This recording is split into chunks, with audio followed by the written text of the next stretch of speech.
J'aimerais bien qu'on parle un petit peu de toi, puisque c'est la première question que je t'ai posée quand on s'est rencontrés à propos de ton sujet. J'aimerais bien que tu nous dises un peu plus sur toi, puisque, dit autrement, ma question c'est pourquoi un pharmacien s'intéresse-t-il en fait à la traumatologie du marathonien? Alors, c'est pas le problème que tu sois pharmacien, le débat n'est absolument pas là, bon, au contraire. Mais tu as probablement un lien d'intérêt avec cette pratique, j'imagine. Oui, ben en fait, moi je me suis intéressé à ça parce que je fais mes premiers marathons, je ne sais plus exactement, mais je devais être en 3e, 4e année, un truc comme ça, à la fac, et je me retrouvais souvent blessé, j'avais toujours la tendinite, le fascia latal, l'essuie-glace là, et je me suis dit pourquoi pas faire un sujet de thèse là-dessus. Il y avait un sujet qui ressemblait un petit peu, donc j'avais été voir les professeurs qui s'occupaient de sujet, voir si je pouvais faire ça. C'était encore très vague, voilà, c'est pour ça que mon titre c'était la traumatologie du marathon, c'est un petit peu vague. Et en fait, après j'ai eu la chance de faire mes stages de la première à la 6e année chez un pharmacien, Patrick Désert pour ne pas le citer, qui est vraiment passionné de micronutrition et puis vraiment passionnant et qui m'a fait découvrir tout ça, tous les bouquins de Denis Richet qui sont vraiment un peu devenus mes livres de chevet et mes bibles. Et du coup, je me suis dit, vu qu'il y a matière, voilà, je vais faire ma thèse là-dessus. Effectivement, tu l'expliques très bien, ton mode de fonctionnement, enfin ton parcours vis-à-vis de ce sujet-là. Et moi, j'ai envie d'aller plus loin, parce que c'est peut-être un peu la question qu'on est en train de se poser. Tu nous dis, voilà, moi j'ai lu là-dessus parce que je me blessais régulièrement. J'ai envie de te poser 2 questions. Comment va ton fascia latal aujourd'hui? Et la deuxième chose, est-ce que tu as changé tes pratiques en fait dans ce cadre-là? Parce que c'est un peu dans le mode d'expérimentation concernant aujourd'hui en fait. Ouais, après oui, après je sais pas de bois, mais je touche du bois, mais je me blesse plus. Après, je suis pas non plus. Je ne suis pas un fou non plus. Voilà, je continue à courir 3-4 fois par semaine quand je peux, mais je fais un petit peu plus attention. Et puis je pense qu'en augmentant la pratique, ça fait maintenant nombreuses années que je cours. Je pense qu'on arrive à voir un petit peu le moment où il faut se calmer, la façon dont on peut courir. On arrive à se rendre compte si un jour on va pouvoir faire une grosse sortie ou non, quoi. Je pense que... Et puis en plus, voilà, on essaie d'avoir une hygiène de vie via ce genre de conseils aussi qui permet d'éviter l'entretien en tout cas des blessures, quoi. Donc vous aurez bien compris que la course à pied c'est un sujet un peu à la mode. J'ai presque envie de vous dire, et c'est très facile de le faire, un sujet à la mode de Caen, puisque dans un mois il y a les courants de la liberté. Alors ça rentre effectivement dans cette espèce de mouvance du sport sur ordonnance que nous on peut connaître en tant que médecin généraliste, je sais qu'il y en a dans la salle, mais aussi de l'éducation qu'on donne en population avec le fameux manger-bouger, quoi. Moi j'ai une question pour le public là. Est-ce qu'il y a des coureurs et des marathoniens d'ailleurs, qu'on voit un peu là. Oui. Voilà, mon pari n'était pas un mauvais pari parce que j'étais persuadé qu'on allait avoir des spécialistes, en tout cas des gens qui pratiquaient dans la salle aujourd'hui. Est-ce que vous avez des questions en particulier pour votre collègue, en fait, votre adversaire d'un jour? Voilà. Je cours une marathon, mais je suis pas. Ça se trouve eux non plus. Ouais. Vous avez parlé de la L-glutamine. Ouais. Du coup, c'est quels aliments qu'on peut conseiller? Je me souviens plus honnêtement, je l'avais noté mais je me souviens plus, ça remonte un petit peu loin ma thèse, mais... On va te défendre un peu, enfin globalement il nous a donné quand même, tu nous as donné les grands conseils dans le... Oui voilà, ça, honnêtement je me souviens plus dans quels aliments on le retrouve. C'est souvent en fait, nous on le conseillait sous forme de compléments alimentaires. Dans mes souvenirs on peut recommander une dose de... Je ne peux pas redire de bêtises, il faudrait que je revérifie, mais 5 grammes avant la course notamment pour essayer d'avoir un bon effet cicatrisant et puis d'en prendre un petit peu aussi après. Mais ça peut aussi se conseiller sur le long cours, notamment pour les gens qui ont des pathologies inflammatoires chroniques et qui veulent aider à la cicatrisation de leur intestin justement pour éviter l'inflammation chronique. D'autres questions? Oui. Si, tout à l'heure vous avez parlé de ratio oméga 6. Tout à l'heure, vous avez parlé de ratio oméga 6, oméga 3 en disant que, en gros, il fallait en dessous de 5. Vous pouvez expliquer un petit peu plus? Moi, ça ne me parle pas. Eh bien, en fait, si vous voulez, quand on a la lignée des oméga 6, Donc on a la DGLA qui est fabriquée, mais vous pouvez aussi avoir de l'acide arachidonique qui va lui entraîner la formation de dérivés plutôt pro-inflammatoires. Donc il faut plutôt essayer de favoriser la lignée des oméga 3 tant qu'on peut. Mais c'est beaucoup plus difficile à trouver dans l'alimentation, en fait, si vous voulez. Donc c'est pour ça qu'il faut que le ratio soit assez faible pour avoir un petit peu plus... Enfin, on aura toujours un peu plus d'oméga 6, mais pour favoriser quand même la consommation d'oméga 3, parce qu'il y a aussi le fait que les deux lignées rentrent en concurrence au niveau de leur système enzymatique. Et plus on met d'oméga 3, plus on va avoir de PA, et donc moins on va avoir de dérivés pro-inflammatoires de la lignée des oméga 6 également. Donc c'est ça en fait, si vous voulez. Et vous avez des aliments qui vont avoir un ratio plus adapté que d'autres, hein. Notamment au niveau des huiles, l'huile d'olive elle est moins bonne que l'huile de colza ou de l'huile de noix. Après vous avez les poissons gras aussi qui sont très bons pour ça. Mais voilà, c'est pour ça principalement. Monsieur, vous aviez une question? Non, vous pouvez passer le micro. Quelle peut être la limite entre les produits que vous conseillez et le dopage? Il n'y a pas Parce que vraiment de c'est un dopage. petit peu dangereux de parler quand même un peu des produits d'avant l'effort ou de récupération. Ah oui, bon après, là, je ne vous ai pas conseillé des amphétamines. C'est vraiment... En fait, il n'y a pas vraiment de dopage. Là, ce n'est pas une augmentation de la performance, en fait, si vous voulez. Enfin, ça va permettre d'augmenter la performance, puisque ça va permettre d'éviter de se blesser, forcément. Mais il n'y a pas de dopage dans le sens où, là, on essaie de faire en sorte d'avoir les vitamines nécessaires pour le bon fonctionnement des enzymes. On essaie de faire en sorte d'avoir un apport en probiotiques pour avoir une flore intestinale dominante efficace. Mais c'est des choses qui en temps normal, lorsqu'on est en pleine forme, je veux dire, on a naturellement, en fait, si vous voulez. Donc le dopage, avec des boissons de récup, tout ça, des cofacteurs. Je trouve que ça rentre un peu en résonance avec les grands conseils qu'on peut donner, je dirais, à la personne moyenne, en fait. Ouais. Plus de poissons gras, c'est un peu ce qu'on dit aux patients de manière générale. Donc, c'est effectivement des règles qui sont encore probablement plus strictes ou un peu plus spécifiques chez le marathonien, en tout cas le coureur de fond. Oui, parce qu'il y a plus de besoins, ouais. Votre réflexion me fait penser à la cure de radis noir du cycliste l'hiver, par exemple, qui est probablement un peu dans cet ordre-là, en fait. Je ne sais pas un peu ton sentiment par rapport à ça, mais on est un peu là-dedans, en fait. Où s'arrête le dopage, où s'arrêtent finalement les règles hygiéno-diététiques adaptées et puis le début du dopage, effectivement. Mais ça, c'est dans toutes les écoles de cyclisme, c'est comme ça. L'hiver, c'est cure de radis noir pour tout le monde, même s'ils n'aiment pas ça. Mais ouais, c'était... Voilà, le dopage, là, c'est pas vraiment, comme je vous dis, le but, c'est pas avec ça d'améliorer la performance, parce que c'est vraiment d'éviter de se blesser, de pouvoir tenir une prépa de 12 semaines, parce que ceux qui courent ici, vous savez que c'est à peu près 12 semaines pour arriver en forme et tout, mais c'est long, 12 semaines quand même. Même si on mange équilibré, nos 5 fruits et légumes par jour, comme nous recommande la télé, c'est bien, mais parfois, on a le boulot, on a la famille, donc on peut conseiller des compléments alimentaires aussi pour ça, mais le but, c'est pas d'augmenter la performance via une complémentation, une supplémentation, c'est vraiment de faire en sorte que la personne qui veut faire son marathon, il commence sa prépa, 3 mois plus tard, il a fait ses 3 à 4 sorties par semaine, ses sorties longues, mais il a quand même réussi à aller au boulot et à pas que son boulot n'en pâtisse pas, que sa vie de famille n'en pâtisse pas, et que surtout, il ne soit pas sur les rotules avant de commencer la course et qu'il ne finisse pas la course complètement cramé, et puis qu'il ait besoin d'aller voir le médecin après parce qu'il a des tendinites de partout, quoi. C'est vraiment ça le but, en fait. Et tu nous as parlé, on parlait beaucoup de courses de fond, vraiment sur le marathon, ou même les trucs un peu plus extrêmes, mais c'est quoi ton sentiment par rapport à des courses plus courtes? Je pense à des 10 km, même au semi-marathon par exemple. Est-ce qu'on est à peu près dans le même genre de fonctionnement vis-à-vis de la physiologie, ou c'est des choses qui sont un peu moins brèves, en tout cas moins bien décrites? Moi je pense que c'est les mêmes conseils, parce que un marathon, c'est sûr que c'est parce que c'est le titre, ça, c'est un peu mythique comme course, mais on fait un 10 km, celui qui veut taper un gros chrono sur 10 km, il suffit qu'il fasse ça au cours de la liberté, comme vous le disiez.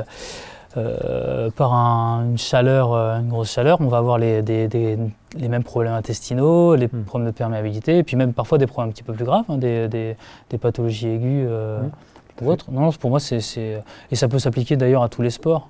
Hein. Oui. Bon, je te ferai pas l'affront, tu parlais du 400 mètres, mais qui n'est pas du tout le même type d'effort en fait. On est sur des efforts très très aigus, sûr, qui n'est pas du tout sur le même mode de fonctionnement, avec le même métabolisme. Non, c'est pas le même métabolisme, c'est sûr. Ouais. Mais je pense que ça peut s'appliquer de toute façon partout, parce que le but là encore, c'est pas d'appliquer ces conseils-là le jour J.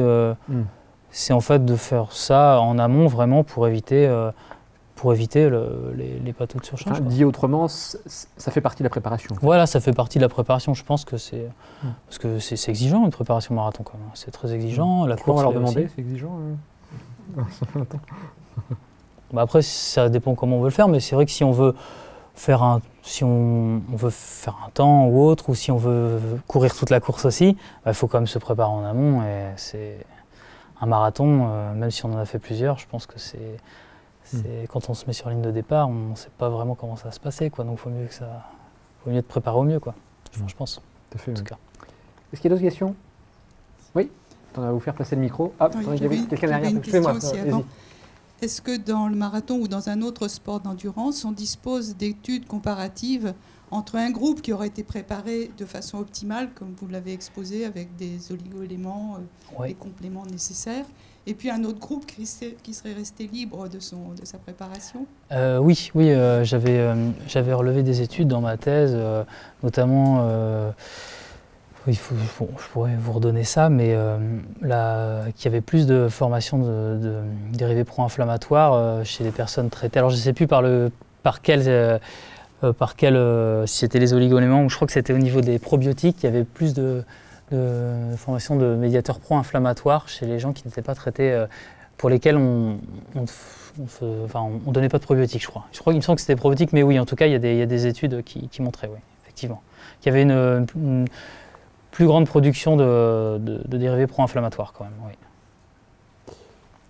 Oui, monsieur là devant, effectivement. Ma question porte sur la déshydratation. Est-ce qu'on peut la prévenir à l'avance avec des micronutriments ou autre, ou on peut la retarder pendant l'effort? Ah bah, la déshydratation, oui, on peut la prévenir. Faut boire de toute façon tout au long de la course et même avant, parce que il me semble que c'est 2% de déshydratation, c'est 10% de performance en moins. Donc faut bien boire pendant les ravitaillements, mais c'est vrai que souvent ça pêche un petit peu au niveau des courses, parce qu'on ne veut pas trop casser sa course, on ne veut pas perdre du temps. Mais oui, c'est important de bien boire. Ouais. Après, il ne faut pas trop boire non plus, parce qu'on peut tomber dans l'hyponatrémie aussi. Hein, mais c'est important de boire, hein, de bien veiller à son hydratation avant, pendant et puis après aussi, hein, pour bien récupérer de façon optimale aussi. Hein. Tout ce qui est isotonique? Oui, parce que en fait, ça va apporter aussi certains nutriments. Notamment, vous allez avoir certains cofacteurs dans ces boissons-là, parce que quand vous perdez de la sueur, vous ne perdez pas que de l'eau, hein, de toute façon, donc vous avez du sodium, des déplétion sodique, tout ça. Donc les boissons isotoniques, ça va permettre elles sont sucrées aussi, donc ça va vous faire un apport en glucose. On peut même recommander, je pense, avant de partir sur un marathon, de prendre une boisson isotonique qu'on couperait un petit peu avec de l'eau, parce que ça permettrait parce que souvent quand on a l'adrénaline, ça entraîne un peu une casse au niveau des sucres, et ça peut entraîner ce qu'on appelle l'hypoglycémie réactionnelle. Quand on a trop de sucre rapide dans le sang, 90 minutes plus tard, on se retrouve un petit peu claqué, et donc 90 minutes après le départ du marathon, en général, on ne l'a pas fini. Et donc là, on peut avoir le petit coup de pompe. Donc ouais, ça peut être effectivement judicieux, ouais, de faire ça. En tout cas, il faut faire attention à sa consommation de glucides aussi, quoi. Ouais. Est-ce que les radicaux libres, dans leur nocivité contre les membranes, entraînent forcément la mort cellulaire? Est-ce qu'on a montré ça? Alors ça, j'avais pas trop, honnêtement, ça entraîne une perte de fonctionnalité, ça c'est sûr. Après, je pense que quand il y en a beaucoup trop, j'imagine que oui. J'ai pas vraiment étudié ce propos-là dans ma thèse, pour être tout à fait honnête. Je l'ai peut-être étudié, mais ça fait un petit moment que je l'ai faite, ma thèse. Il faudrait que je regarde, mais Je pense que quand il y a beaucoup de formes réactives de l'oxygène, de toute façon, et qu'on ne peut pas les prendre en charge, qu'on ne peut pas empêcher une dégradation trop importante de la membrane, c'est fort possible oui, que ça puisse entraîner des dégâts irréversibles en tout cas. Je pense. Et, honnêtement, j'ai pas eu... C'est quelque chose qu'on sent, mais effectivement, on a peut-être pas une réponse si claire en fait, ou si précise là-dessus. Ouais. Vas-y, oui. J'ai l'impression que vous avez beaucoup insisté sur les lipides et pas finalement tellement sur les protéines. Est-ce qu'en course de fond, finalement, c'est moins important? En fait, là, non, c'est important aussi, bien sûr, les protéines, parce que c'est ce qui va permettre la construction musculaire. Et notamment, en plus, quand vous faites un exercice comme le marathon ou n'importe quelle course, de toute façon, il y a une destruction des fibres musculaires, hein, donc c'est important les protéines aussi. Là, c'est vrai que moi, je vous ai reparlé de ça parce que je ne pouvais pas exposer l'ensemble des sujets de ma thèse parce que ça aurait pris vraiment beaucoup de temps sinon. Mais je trouvais que c'était très intéressant les 3 points que j'avais retrouvés dans la littérature, enfin dans les livres de Denis Richet notamment. Mais non, c'est tout aussi important les protéines. Mais les lipides, je trouve qu'il y a souvent des erreurs qui sont faites sur les lipides. Parce que les lipides, c'est le gras. Le gras, c'est assez mal vu parce que c'est ce qu'il y a de plus calorique par rapport aux protéines et par rapport aux glucides. Alors qu'en fait, c'est vraiment important de les avoir. Hein. C'est très important d'avoir en tout cas une ration lipidique de bonne qualité au final. Donc c'est pour ça que j'ai plus insisté là-dessus en fait. Il n'y a pas de relation entre vraiment lipides et pathologie tendinique, périostite, etc. Et ça a pas de rapport. Eh ben, en fait, il y a une action anti-inflammatoire des lipides. Enfin, quand on essaie d'avoir plus d'oméga 3, c'est anti-inflammatoire. Donc quelqu'un pour qui en manquerait beaucoup, il y a beaucoup plus de chances d'avoir des problèmes inflammatoires. Donc oui, il y a une relation quand même entre la qualité des lipides, en tout cas, et l'inflammation. Et d'ailleurs, dans les études, on voyait, il n'y avait pas vraiment ils n'en parlaient pas vraiment de ça, parce que on parle souvent de la ration en lipides par jour, mais ce qui est important, c'est pas vraiment la ration, c'est vraiment la composition de la ration lipidique, en fait. Donc, mais oui, en tout cas, il y a un effet anti-inflammatoire quand il y a une bonne consommation de lipides, en tout cas. Monsieur, oui, au premier, oui. Oui, plusieurs questions ou réflexions au sujet de la déshydratation, prendre du sel, des pastilles de sel. Moi, j'en prends sur des courses longues. Ouais. Bon, il faut boire, bien sûr, mais les pastilles de sel, je pense que c'est important. Dans l'alimentation, pendant la course, on voit beaucoup de coureurs sur toutes les courses qui prennent des oranges. Je trouve ça une aberration parce que c'est indigeste complètement. Alors pour l'intestin, par rapport à ce que vous avez dit, l'estomac ne peut pas digérer une orange pendant qu'on court. Oui, c'est vrai que après, comme je l'ai dit, pendant l'effort, vous avez le sang qui se détourne de l'intestin, donc forcément. Oui, effectivement, c'est pas très adapté comme ça. C'est pas très adapté. Moi, je vois pas, sur les courses, je me souviens pas avoir eu ça au ravitaillement à un moment. Les oranges, il y en a sur toutes les courses. Moi, sur les celles que j'ai fait, moi, j'en ai pas vu. Mais et ça sert à rien, ça fait plaisir. C'est peut-être pour ça que je les vois pas. Et puis. Effectivement, comme tu dis, Hélène, il y a des gens qui n'arrivent pas à boire. C'est une réalité. Mais bon, après, de toute façon, n'importe quelle alimentation, c'est difficile à assimiler pendant la course. Et puis, dernière question par rapport aux blessures que vous avez pu remarquer, là, les 35 à 55% de blessés sur marathon. Donc, combien est-ce que vous conseillez de marathons par an? Alors, docteur, on y va. Allez, dites-nous. Après, moi, j'imagine que vous devez parfois lire les magazines comme je peux lire sur la course à pied ou le trail.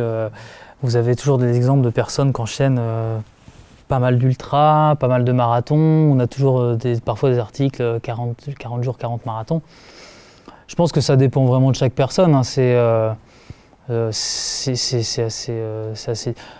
Quelqu'un en tout cas qui débute, Déjà, on ne lui conseillera pas de débuter directement sur un marathon, même si ça se fait de plus en plus, hein, quand on voit qu'il y a 60 000 inscrits au marathon de Paris et qu'on voit des personnes le faire avec un très très longtemps, on se dit que c'est des personnes qui viennent de s'y mettre. Donc ça, c'est pas forcément judicieux parce que c'est quand même un risque de trauma assez important.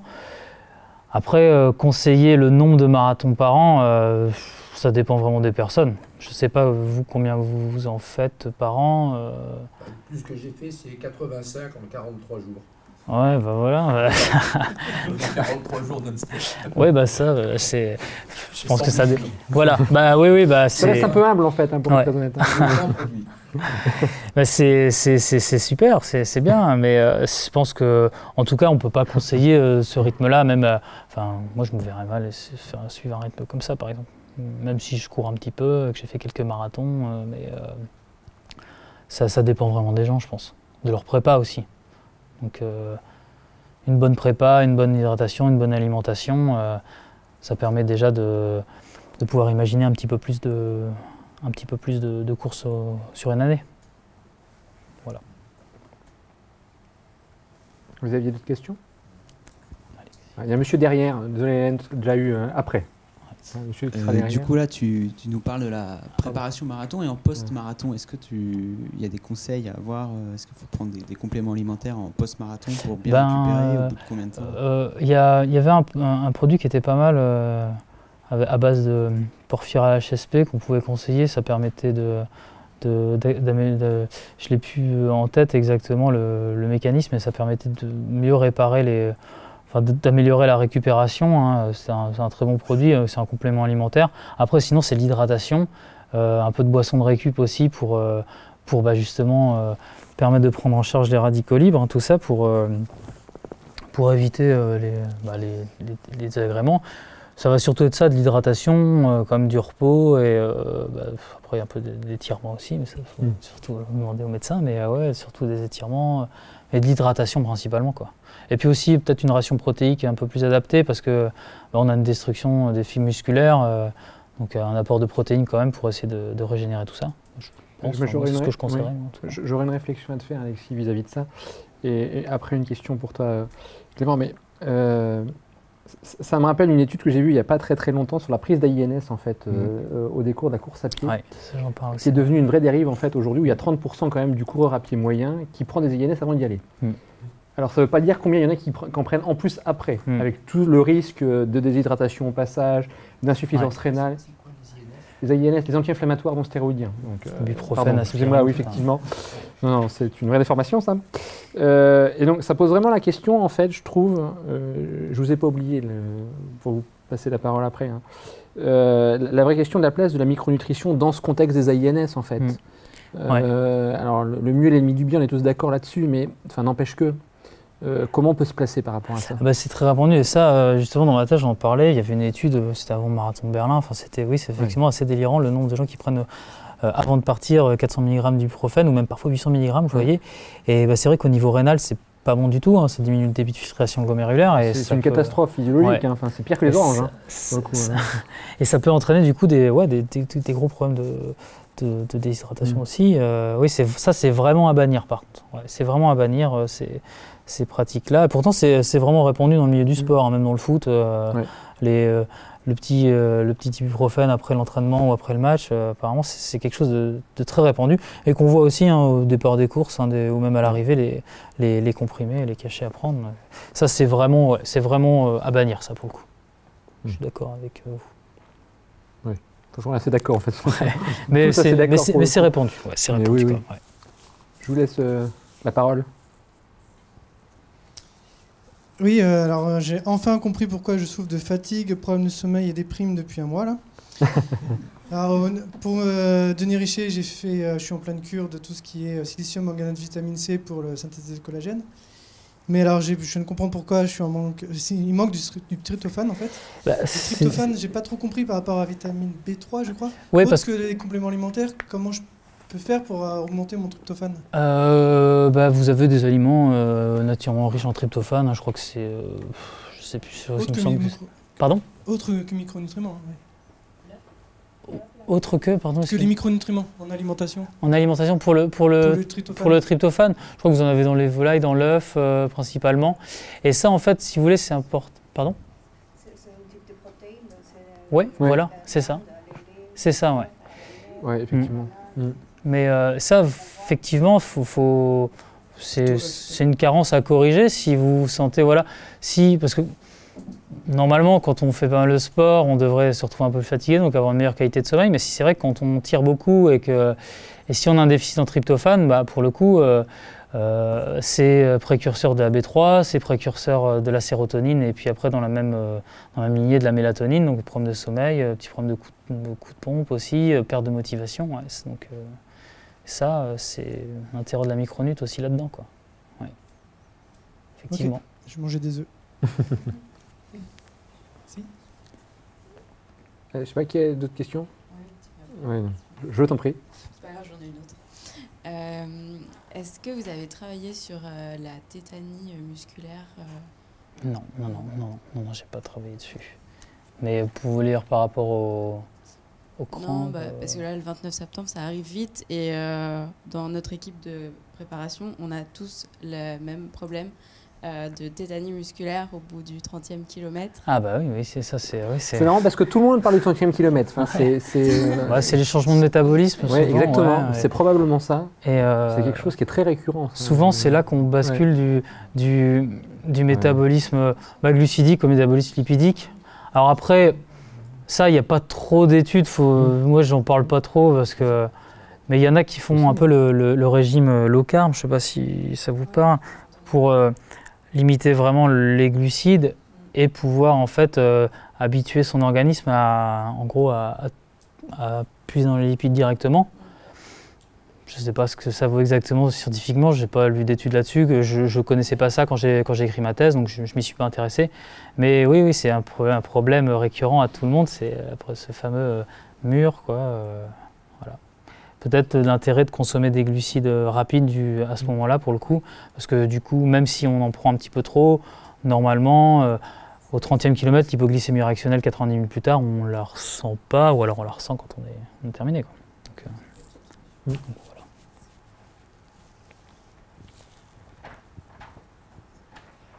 Avez-vous d'autres questions? Vous avez tous retrouvé le bon régime? Ah oui, au fond.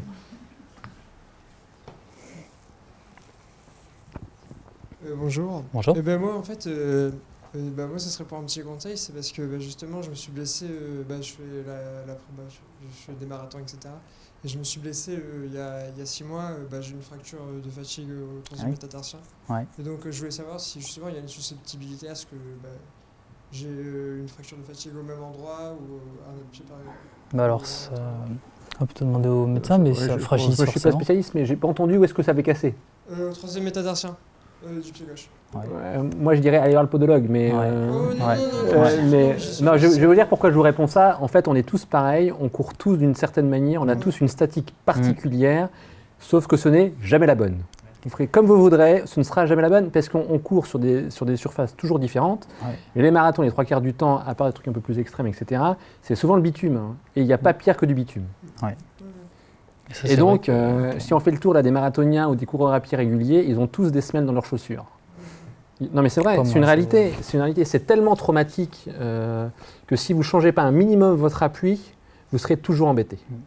Ouais, ça, faut faire attention. Si ce n'est pas les métas, ce seront les chevilles qui vont tourner. Enfin bon, bref, vous pouvez enchaîner les exemples à l'infini en fait. Mais ouais, ça aussi, la technique de course, c'est important aussi. Et ça rentre vraiment en ligne de compte en fait. Et c'est un peu la double peine en fait. Parce qu'au-delà d'avoir éventuellement l'erreur ou le souci qui serait lié à la physiologie, mais à la physiologie au sens métabolique du terme en fait, il y a toute la partie ostéo-articulaire. D'accord. Et justement, je me demandais si justement l'attaque, il y a 2 attaques en course à pied, l'attaque médio-pied, l'attaque talon, si justement, parce que justement à ce moment-là, quand je me suis blessé, j'étais passé en attaque médio-pied, si justement ça n'avait pas causé la blessure en fait. Ça, avec des signes, on remettrait pas une bouteille. Il n'y a pas de réponse à vous faire. Hein. Après, souvent au début, on achète des chaussures avec un gros renfort talon, beaucoup d'amorti quand on se met à la course à pied, puis on court sur le talon. C'est pas ce qui est conseillé, en tout cas moi c'est pas comme ça que je cours. c'est plus traumatisant. Mais par contre, si on est habitué à faire comme ça et qu'on se met directement avec un peu les modes des chaussures minimalistes, tout ça, si on s'y met de façon trop brutale, là je pense que pour le coup, c'est bien de faire ça, mais il faut y aller très progressivement parce que je pense que ça, pour le coup, c'est vraiment source de problèmes comme les vôtres, hein, de changer de technique d'attaque, une attaque avant-pied de façon trop brutale. Ouais, il est sûr que plus vous réfléchirez à comment vous courez, plus vous blesserez. C'est incontestable. C'est incontestable. Parce que justement, vous êtes dans une technique qui est pas... aller contre-ligner, c'est compliqué. Ce qui compte, c'est l'entraînement, en fait. C'est pas la réflexion au moment de la course, en fait, mais que ce soit en compète ou à l'entraînement. Hein. C'est vraiment l'entraînement à l'effort. Hein. Enfin, l'entraînement à l'effort, c'est pas forcément physique. Enfin physique. Dans l'endurance, j'entends. Mais bel et bien dans le mouvement, en fait. Et n'oubliez pas la composante qu'est l'esprit. L'esprit est beaucoup plus fort que le reste. Et vous disiez, monsieur, vous vous sentiez fatigué, un peu moins bien, vous dormiez moins bien. C'est exactement la constante pour la baisse de performance. L'esprit est beaucoup plus fort que le reste. Et c'est ce qu'on disait en préambule avant que vous arriviez. Il y a des très belles études qui ont été faites sur le mouvement. Vous faites 2 groupes. Il y a le groupe de Clément qui va faire ça 20 minutes par jour pendant 3 mois. Moi, je ne vais pas le faire, mais je vais penser à le faire pendant 20 minutes par jour. Je vais faire plus de force musculaire sur mon doigt que Clément va en faire. C'est dire la force de l'esprit. C'est dire la force de l'esprit sur le mouvement, en fait, et sur la force musculaire. Et donc, c'est ce que vous disiez à plusieurs reprises depuis le début, c'est le mental qui compte. Ça ne fait pas tout, mais ça compte beaucoup. Oui. Mais complètement. C'est tout à fait ça.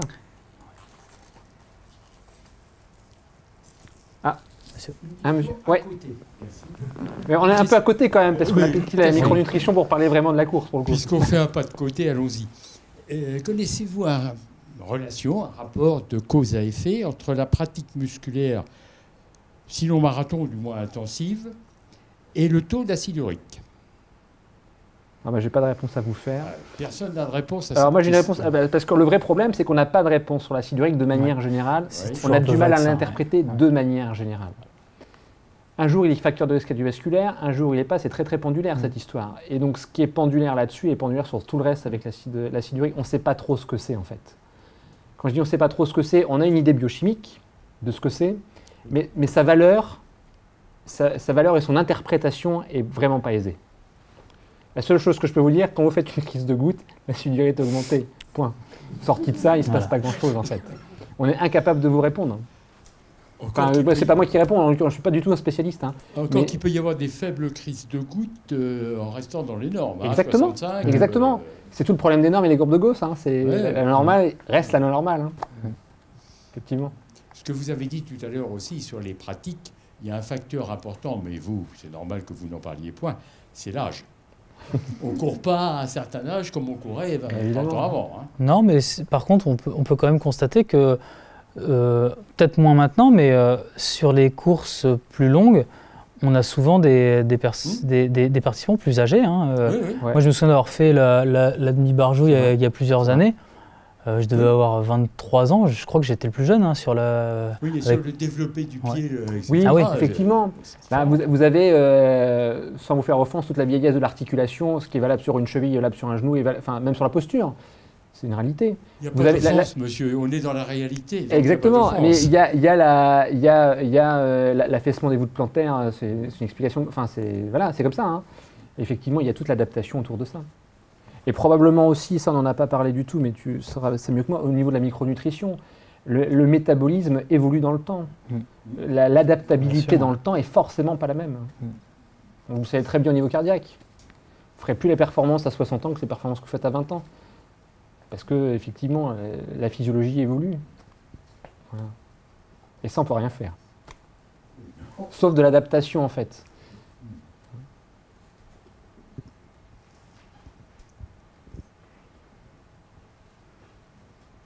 Avez-vous d'autres questions? Vous êtes prêts à repartir à l'entraînement là? Dernière question. Est-ce que tu recommandes ou pas de temps en temps de courir à jeun? À jeun, c'est... alors ça, c'est pareil, il y a plein d'écoles différentes.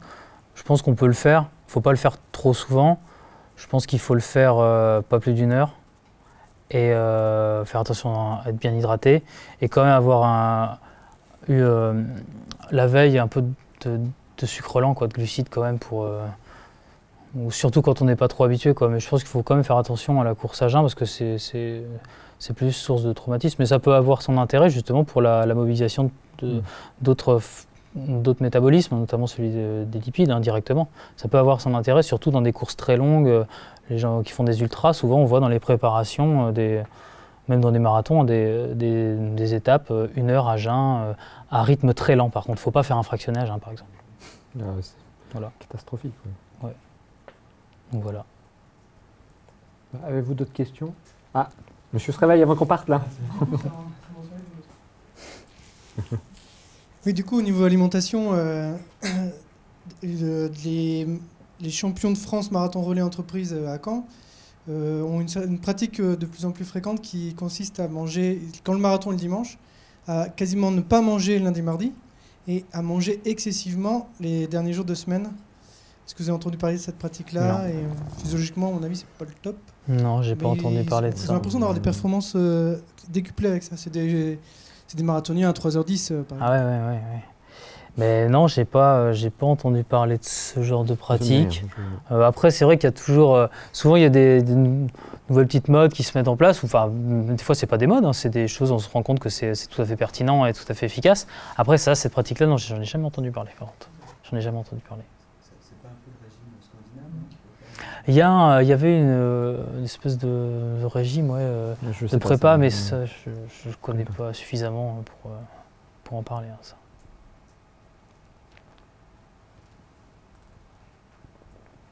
Vous savez toute la micronutrition. C'est bon. Merci beaucoup Clément d'être venu nous parler de ton sujet de thèse. Ouais.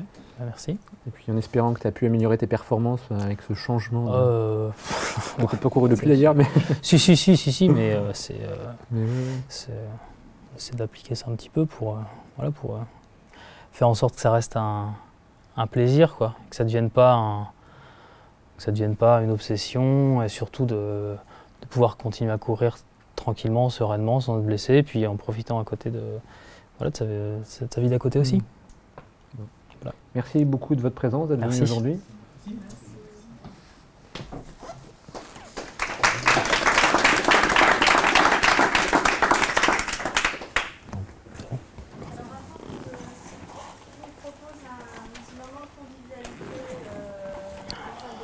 Ça a été